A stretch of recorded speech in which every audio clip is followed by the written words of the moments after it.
Washington pour France 24. Bonjour Mathieu. Alors pourquoi ces pressions de Donald Trump? Que voulait-il de Mike Pence?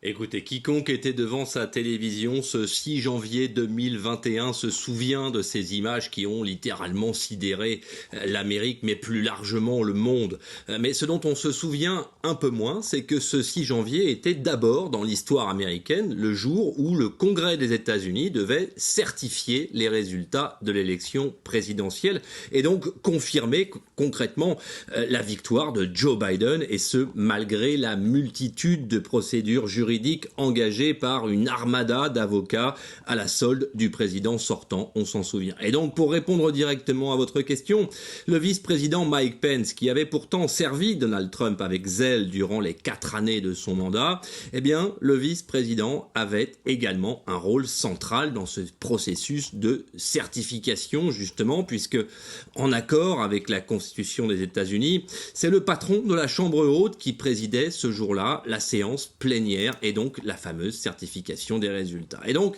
dans une certaine mesure, Mike Pence avait, comme le réclamait d'ailleurs Donald Trump, le pouvoir, sinon d'empêcher l'élection de Joe Biden, au moins de donner un certain écho aux revendications du clan Trump. Le président sortant s'attendait donc à ce que son bras droit confirme les théories des avocats qui criaient à la fraude électorale. Et clairement, si Mike Pence s'était prononcé en plénière dans ce sens, nous aurions d'abord assisté à une crise constitutionnelle inédite, et il est même permis d'imaginer que l'entrée de Joe Biden à la Maison-Blanche aurait même pu être retardée. Seulement voilà, cela n'est pas arrivé, malgré les pressions que, que la commission d'enquête met désormais au jour de manière de plus en plus flagrante. C'est donc un second volet de l'histoire. Alors, vous venez de le dire, Mathieu, cela aurait pu se faire. Alors, pourquoi Mike Pence a-t-il décidé de ne pas céder aux pressions de Donald Trump?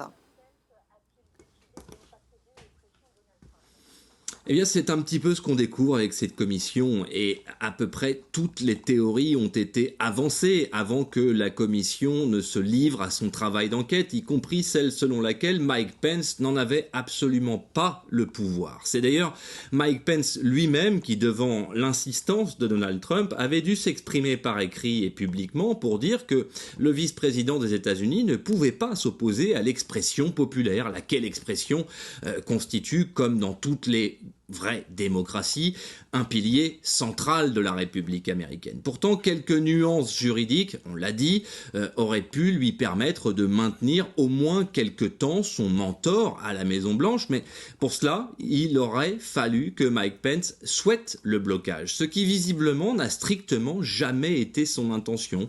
D'abord parce que Mike Pence avait une confiance toute relative, il faut le dire, en les avocats qui criaient à la triche. On pense au premier d'entre eux, le plus fantasque et le plus fidèle au président, Rudy Giuliani, bien sûr. Mais il existe une raison beaucoup moins souvent avancée par les démocrates qui, disons-le, sont majoritaires dans la dite commission.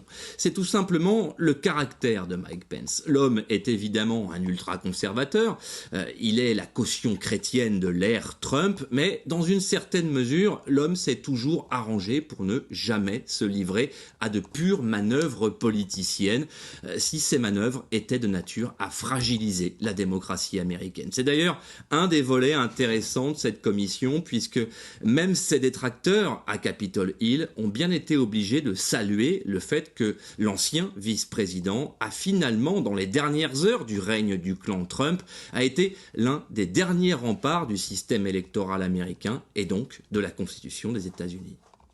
Merci Mathieu Mabin en direct de Washington pour France 24. On en